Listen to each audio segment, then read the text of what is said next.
Hey there, future property investors. This is the TrevMortgage Channel, and I'm your host, Trevor Higgins. Today, I've got an exciting topic, and that's how to buy your first investment property.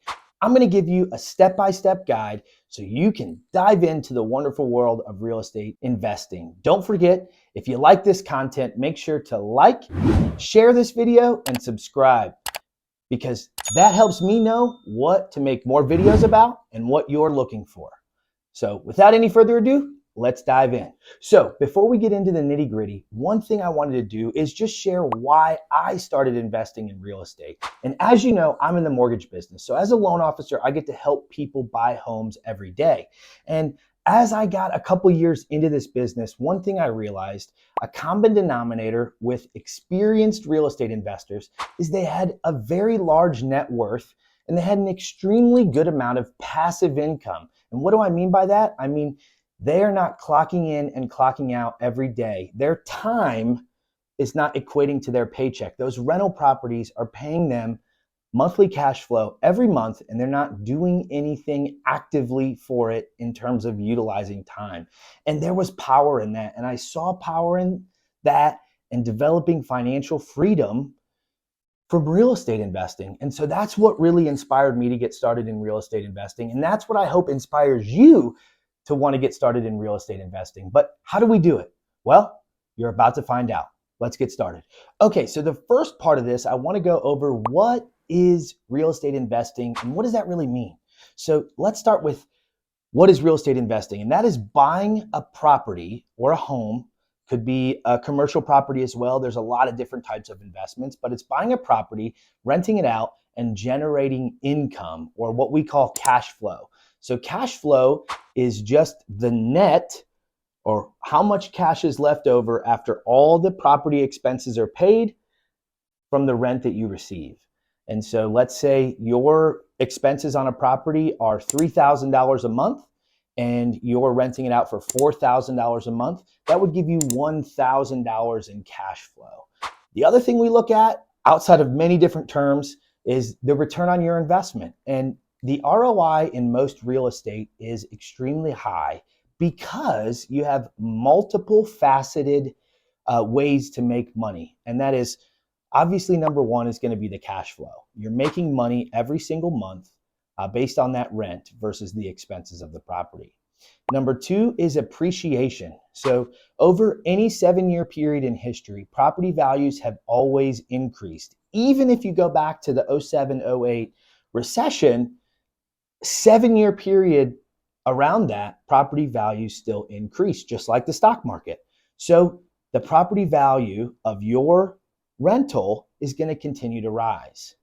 Not to mention, you're collecting rent and paying down that mortgage on that property. So you're also making amortization or the amount of principal that you're paying off on that loan. Your equity position is continuing to grow on that property. And so because you have that multifaceted income stream, it can be huge for generating wealth, secondary retirement strategies, and honestly, if you go all in, you can develop financial freedom and not need to worry about working your normal 9-to-5 job, which I think is extremely powerful. The second step in real estate investing is understanding your goals. And what I mean by that is you have to understand what your objectives are. How much money are you going to be able to put into real estate and real estate investing? How much time are you going to be able to put into real estate and real estate investing? Doing a lot of research on what areas you want to focus on, what type of rental strategy you want to use. You can do long-term rentals, there's mid-term rentals, short-term rentals, there's commercial. There's a lot of different opportunities, multi-unit, co-living, pad split. There's so many different avenues and ways to make money in real estate investing. But the reality is you have to figure out what's going to meet your goals. And to understand that, you have to know what your goals are. Are your goals to develop assets, develop net worth and equity, pay down loans and own real estate? Are your goals just to make that monthly cash flow and leave your W-2 job when you can replace that income with your real estate investment income? What are your true objectives, and making sure they're realistic, right? If you don't have a a couple $100,000 to work with, the reality of buying 5 rental properties in 12 months is probably not likely. Now, there are different ways to make that happen through raising private money in different vehicles.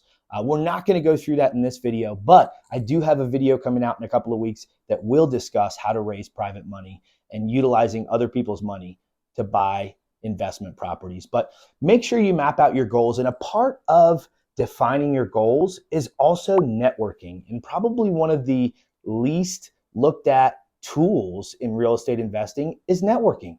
Getting around other real estate investors, getting around other real estate agents that are well versed in real estate investing. This is a really powerful tool. Why? Because real estate investors love to talk to other real estate investors. Because there's so many different strategies you can use to be successful, there's not a one-size-fits-all package. Everybody can do it different and still create success. So being able to learn from other people that have already been where you are and gotten to where they are, you can learn and not make some of the mistakes that they have made. So it's a very, very important tool. I strongly urge you to find investing Facebook groups, local meetups, things like that that are going to allow you to connect with other real estate investors. And if you're a beginner, honestly, I strongly suggest you find a mentor, somebody that's experienced in this field that can share insights. You can pass along, hey, I'm looking at this deal. Here's what the numbers look like. You can go through and run things by, because there are still a lot of mistakes that can be made in real estate investing, especially if you're looking to do more flipping, property flipping, which is where you buy a house, you renovate it, you fix it up, and then you sell it right away. You don't hold on to it. There can be a lot of mistakes. I know I personally have lost some money on flips just because you never know what's behind those walls once you start breaking them and ripping them up. So understand that, get to networking, meet some people, and get people around you that are like-minded and interested in real estate investing as well. It'll help you be successful in the long run. Okay, so we've identified our goals. We understand what you want to do. Now it's time to do more research. That's right. Still not ready to buy a property yet. You want to do more research on what market you want to be into, what areas are going to produce the best ROI for you based on where you're looking to invest, and what are the state and local guidelines in accordance to renting. There are different places that don't allow short-term rentals or Airbnbs. There are places that don't allow certain types of rentals. So you want to understand those guidelines so you're not putting yourself in a bad situation. But you want to do research. You can utilize simple websites like Zillow or Realtor.com to look up values and understand a little bit more about the properties. But some other things you want to take a look at are property tax rates. So there are states out there that if you do not live in the property, your property taxes increase. You want to understand that, as that is going to affect your overall expenses for the property and ultimately the cash flow of the property and your return on investment. So you want to do this research and really narrow down 2 big things: what area and what budget. So how do you define the budget? Well, the easiest advice I could give you in terms of defining a budget is taking a look at rent. Probably one of the easiest ways to do that is going to actually be Zillow. Pull up Zillow, go to the for rent section, and take a look at properties and what they're listed for rent for. This will allow you to get a decent idea of what the going long-term rent looks like in that area for houses. Now, if you're looking for short-term rentals, there's different tools. I like the Rentalizer tool through AirDNA that can give you a better idea of what that's going to look like. You can also take a look at Bigger Pockets. It's an amazing podcast. Bigger Pockets has a website. You can sign up for it, and it actually has a rent estimator that is free to use. So utilize these tools in your research, but you've got to define both the area, the type of rental strategy that you want to use, and understand where those rents are as you establish the budget or what you want to spend on a home or your first investment property. This can also be determined by what you have available to put down, but we're going to talk about that here in a second. So work on your budget. What does that mean? That means do some research to figure out what area you want to be in, what rents look like, and what price point of a home that you're going to be looking at. So as you're looking at markets, you're analyzing budgets and setting your budget, you're looking at different price points. We want to make sure we analyze deals with the best knowledge that we can. So keep in mind there are going to be other related expenses to this property. Number one is obviously maintenance. You know, in a rental property, the tenant is never responsible for maintaining that property. So you always want to make sure you have enough in that budget set aside to allow for whatever might come up on that property in terms of maintenance requests. Number two is management. So are you going to manage this property yourself, which means you're going to find the tenants, you're going to manage any maintenance and repair requests, you're going to manage collecting that rent, or do you want to hire a management company? Personally, that's what I do. It's just a lot easier. That can range from 8 to 20% of the rent, depending on what type of rental it is and what market you're in. But they manage everything for you. So they're going to find the tenant, they're going to manage the repair requests, they're going to manage collecting rent, the leases, and everything involved. So figuring out what are your true expenses and what do they look like? Taxes, insurance, maintenance, management, a lot of different property related expenses along with the mortgage payment. So that is the next piece, is setting up your mortgage. So let's talk a little bit more about that.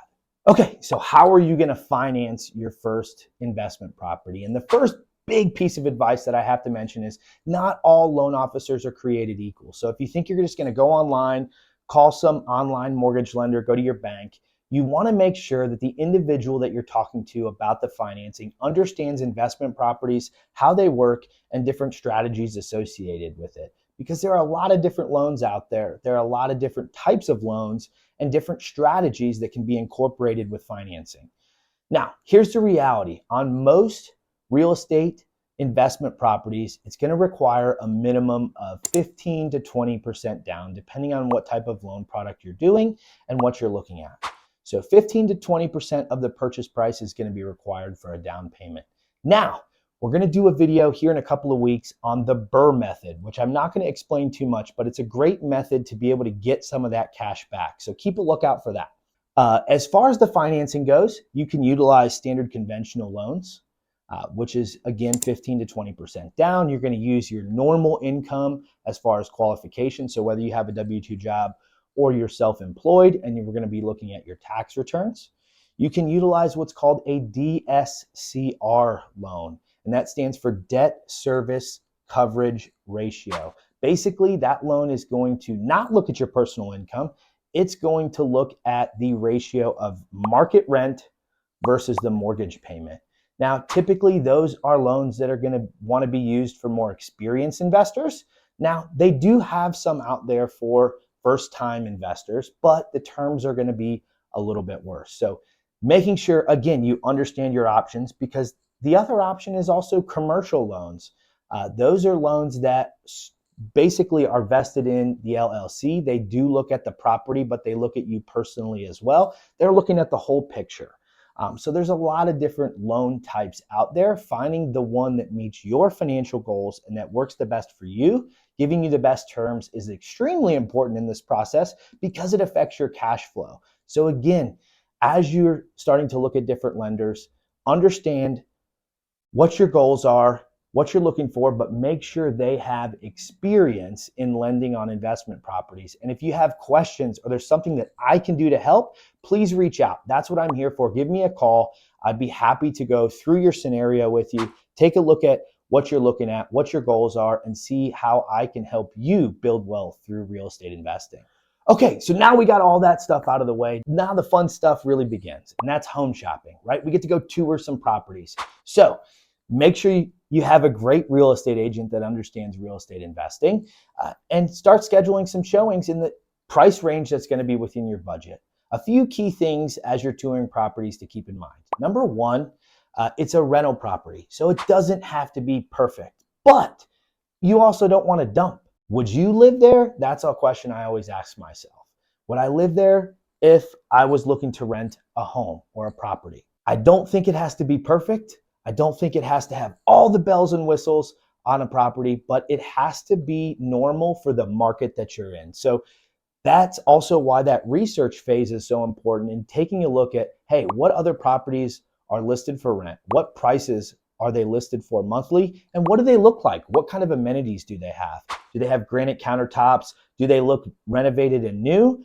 Are they a little bit older? Are they outdated? What do these rentals look like, and what is the rent that they're achieving? Okay, so you're ready to make an offer. You've identified the perfect property. A couple of tips when you're making an offer on an investment property. Number one is asking for seller concessions or seller to cover a portion of your closing costs. This is going to help your cash on cash return, but it's also going to minimize the out-of-pocket expense for you. And even if it's a competitive market, there are still ways to do this. And that is typically increasing your offer price for the amount of the concessions. So the seller is going to net the same amount. Let me give you an example. So let's say you're looking at a $350,000 property and you wanted to ask for $10,000 in seller paid closing costs. It's a little bit of a competitive situation, so you don't know if you can do that. Well, what you can do is offer $360,000 and still ask for that $10,000 in closing costs. The reality is the amount your payment is going to increase from that $10,000 in purchase price is going to be covered by the tenant. So it might reduce your cash flow a little bit, but it's going to save you $10,000 out of pocket, which is really going to increase your cash on cash return. And it's going to keep more cash in the bank, which ultimately is powerful. Cash in the bank is always good. Now, a quick reminder is patience is key. Remember, when you're writing an offer, this is a negotiation. So again, why it's important to have a great experienced real estate agent to negotiate on your behalf. But more importantly, again, it's a negotiation. So there might be a little bit of back and forth with the seller. It might take you a little while to come to terms. Be patient. Also be patient with finding a property. You don't want to rush into making an offer on a property that probably may not meet all of your requirements and where you're looking to keep your budget and your standards as far as your return on investment. Don't just buy a property to buy a property. This is going to be a long-term investment strategy. So you don't want to rush the process. And there you have it, your ultimate guide to buying your first investment property. If you found this information useful, go ahead and hit that like button for me and subscribe to my channel for more tips and tricks on real estate investing. Now, if you have a question or you want to share your experience, drop it in the comments below. I'd love to hear the story of your first investment property, what you're looking to do and accomplish, and answer any questions you may have on investing in real estate. Until next time, have a good one and happy investing.